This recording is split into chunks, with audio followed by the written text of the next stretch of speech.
So the folks are just going to be letting people on a few at a time, so just bear with me, okay? You know, we're going to see how fast everybody goes. Let's start with you. Thank you.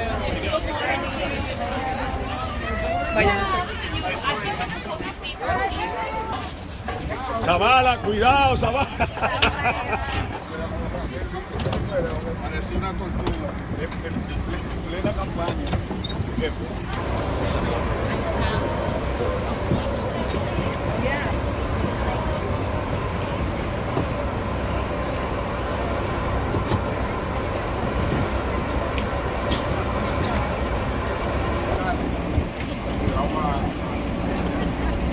Hi,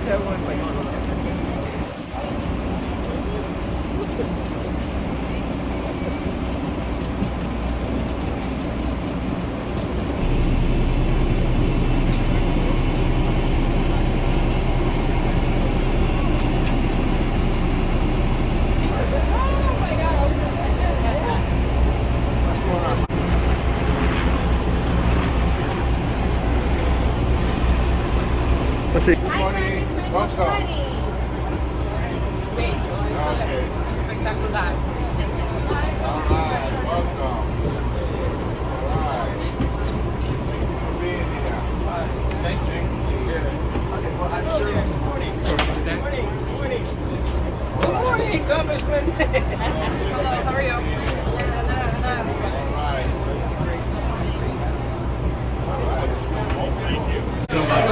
Before we went digital, you have to change the tubes and change and praise for bad weather so we can change antennas. Just like that. Hello? All right. All right, thank you everybody. Thank you for coming. All right, good morning.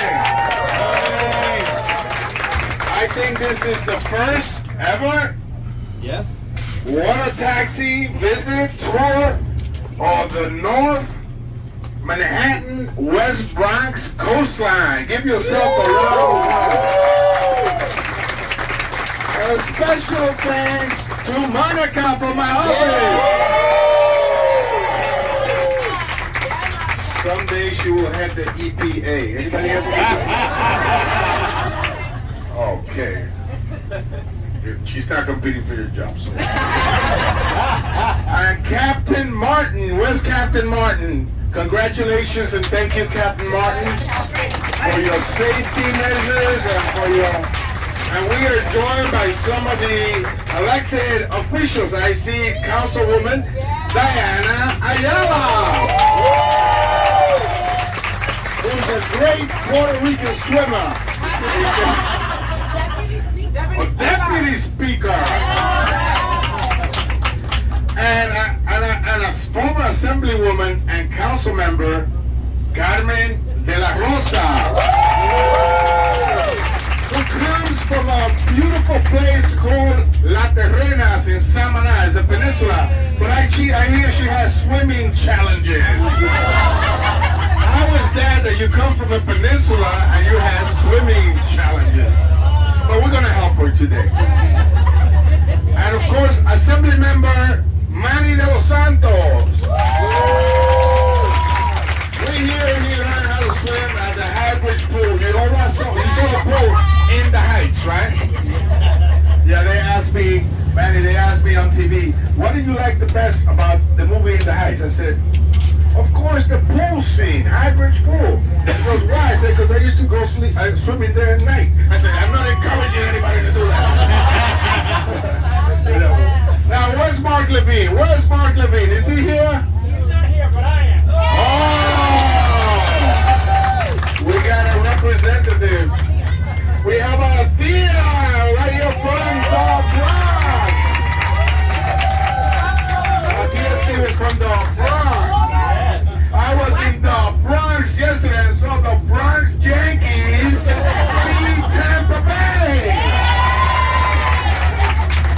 I have my Yankee hat, but I changed it for the Canoe Club.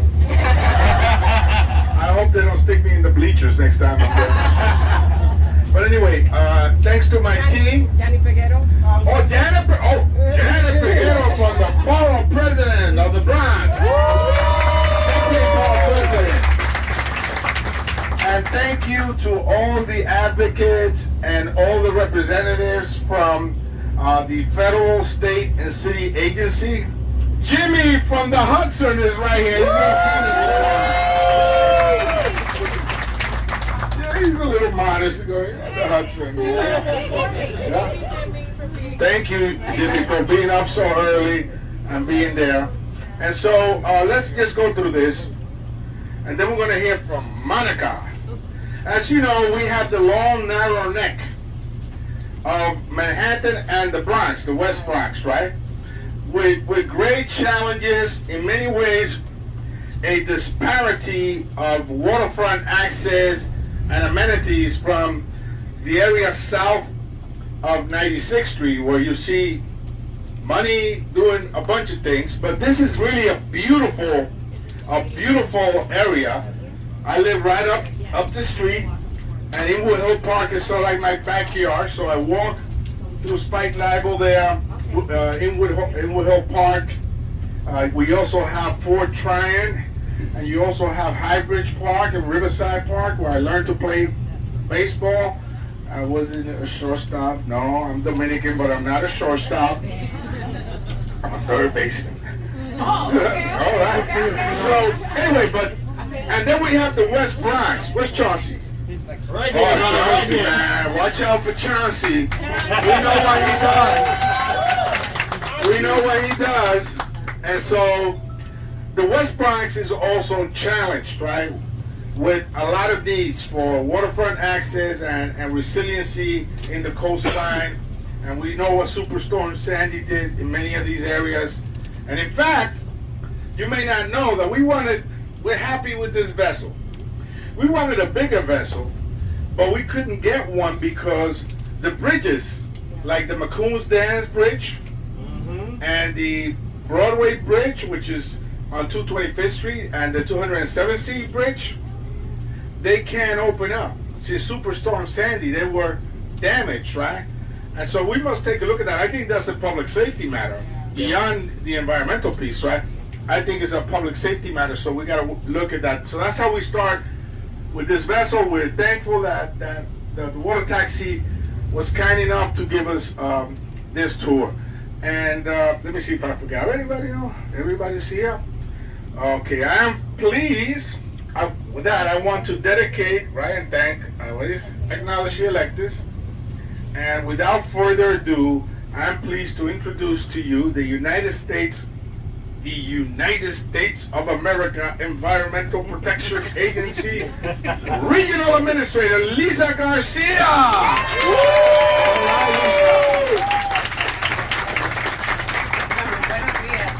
Thank you so much, Congressman Espaillat. It's great to be here. As we like to say in Spanish, la EPA. So, Epa! I say It's so great to be here, and of course, it's wonderful to be able to partner with the congressman and all of the advocates and everyone really trying to protect our waterways. I have to say just a quick story about waterfront access. When I was a little girl, we lived on Leland Avenue and Westchester Ave in the Bronx. Yes. We would get on the Bronx River Highway or Parkway, and that's what the Bronx River was. It was a highway when I was a kid, because we had no idea that there was a Bronx River and you could go down to it. And so that's why all of this work is so important, because it's so true that communities have been left behind, especially in Harlem and in the Bronx, not even realizing that there is this wonderful, beautiful waterfront that we should have access to, and especially our kids to be able to get out. And so thank you so much to everyone. I want to especially thank my team from La EPA, that's been working with everyone on this urban waters partnership. So thank you so much. And I will turn it back so we can get to the tour. Gracias. Thank you. We want to thank also. Wait. And if Monica wants to join the EPA, no, we're always looking for young, smart women to take over. Oh, no. No. All the hugging in the world would not get you there. we want to thank also the Hudson River Foundation for your securing the New York City water tax. Thank you so much. En español, ¿verdad? Huepa. Epa, huepa. Vale, en español, vamos. Gracias a todos los socios nuestros, los oficiales electos que están aquí, los grupos que abogan por la igualdad ambientalista, los representantes de diferentes agencias federales, estatales y también municipal, por este tour de la costa nuestra, del Alto Manhattan y del Bronx, que realmente sufre de una disparidad de recursos, y por tal razón estamos aquí para revisar esto con nuestros socios de las agencias federales, estatales y municipales, nuestros oficiales electos, personas que abogan por la salud ambiental, y dándole la gracia a Mónica, a New York City Taxi, a todo el mundo, el Hudson River Foundation. In the translation for the Hudson River Foundation in Spanish is El Hudson River Foundation.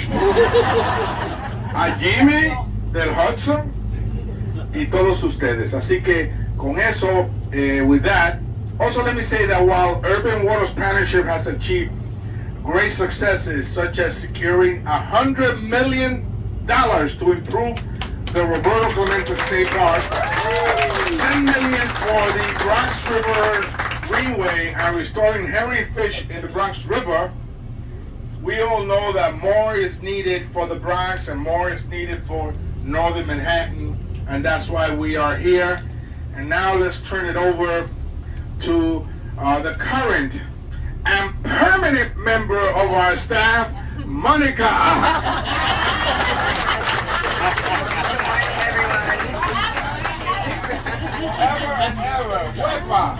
It's an honor to serve a dedicated member of Congress who is so in touch with his community and the needs of the community.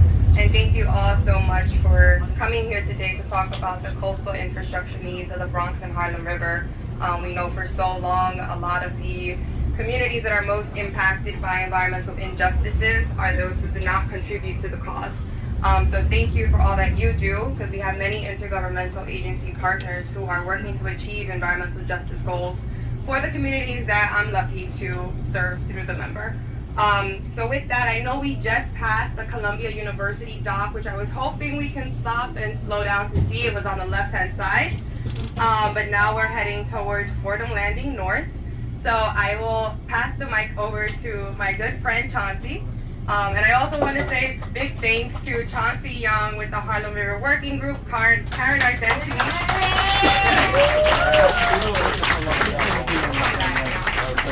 Yeah, we'll see the Columbia dock on the way back.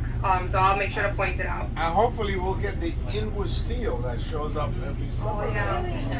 Silly, right? And Karen Argenti with the Bronx Council for Environmental Quality, and and Rob Perini with the Hudson River Foundation, and Sanal Jessel with We Act. So thank you all very much. Here you go, Chauncey. Good morning. Thank you everyone for joining us. This is the first Harlem River Environmental Justice Tour. I want you to spend today particular attention as we're going through looking at both sides of the river and seeing the difference. Unfortunately, due to the tides and the fact that the bridges are low, we are not going to be able to come back up the Harlem River. We're actually going to do a circle around Manhattan. So it's going to be the perfect opportunity actually to look at the infrastructure that exists in Manhattan, in Lower Manhattan, 96th Street down on the East River, and also looking what exists on the Hudson River. This area here, we're going to have a representative Parks come up in just a moment to talk about this, but there's been $776 million that was committed by Mayor Bill de Blasio to complete the greenway and waterfront access around the entire border of Manhattan. So while we do not see those connections here, and there are specific issues we need to deal with, we do not have any such agreement in the Bronx. And that's really important to acknowledge. There is no, although we've been working for the Harlem River Greenway for over a decade, since 2009, we founded this coalition. We have currently no agreement from DOT, no agreement from Parks to have a complete greenway down the Bronx side of the Harlem River. So that is a real issue that we're trying to address here today, and we want our electeds to come and support us on this. Obviously, we need our current mayor's support, we need our council's support.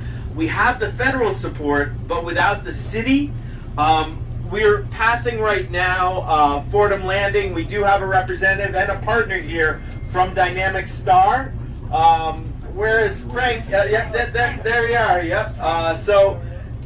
Dynamic Star now owns 30 acres of the waterfront here, and they are in partnership with us to complete the Harlem River Greenway from River to Clemente up and connect to the Putnam line. We're actually going to have someone jump up real quick from DEP, because we partner with DEP and Parks to actually daylight Tibbetts Brook.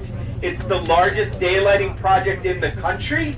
It is going to take a river that's been in the sewer system and causing a lot of sewer to flood into this river. We're going to daylight that river up above ground and build a path from Van Cortlandt down to the waterfront, although there's about 10 blocks where we do not have that connection, and now we have to work with DOT and the city because the MTA is not willing to give us that property. They want to park cars there.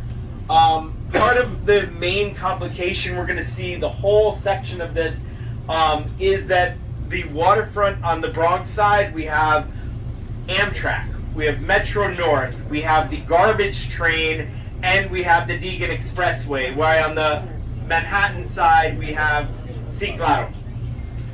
Before we let Chauncey continue, just up here, that's where Burbank, many of you may know, a great environmental advocate, did most of his remediation work.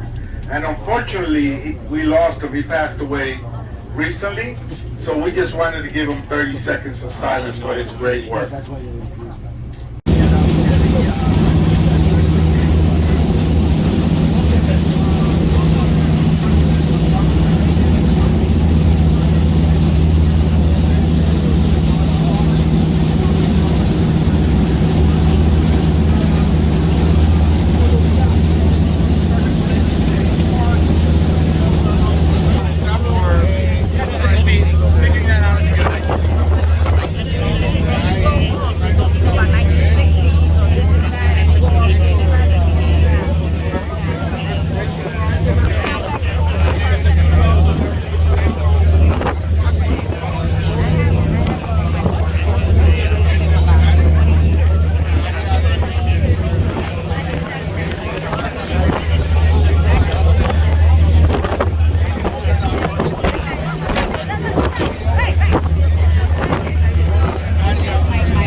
Sí, eso es parte de revisión de la área costal del distrito y lo que pensamos hacer con fondos federales, estatales y municipales. Y es desarrollar estas áreas verdes, que sea un desarrollo verde, que no sea cemento y varilla, sino que sea algo amigable con el ambiente y que sea para disfrutar de nuestras familias. Nuestros niños que viven aquí necesitan realmente llegar a áreas verdes, a la orilla del río, utilizar el mismo río para deportes, canoas, otros tipos de actividades acuáticas. Así que estamos aquí con las agencias federales, estatales, municipales, las personas que abogan a favor del ambiente, y ha sido realmente una gran experiencia ver cómo la parte sur de Manhattan está desarrollada y la parte norte de Manhattan realmente necesita más. Esta iniciativa, congresista, aparentemente se pudo aportar algún tipo de fondo inmediato. Bueno, tenemos ya fondos, hay $200 millones para lo que es la explanada del Harlem River, a la orilla del FDR, del highway de la parte este de Manhattan. Y también hay fondos federales que tratamos de captar para diferentes proyectos aquí en el Alto. Gracias, congresista.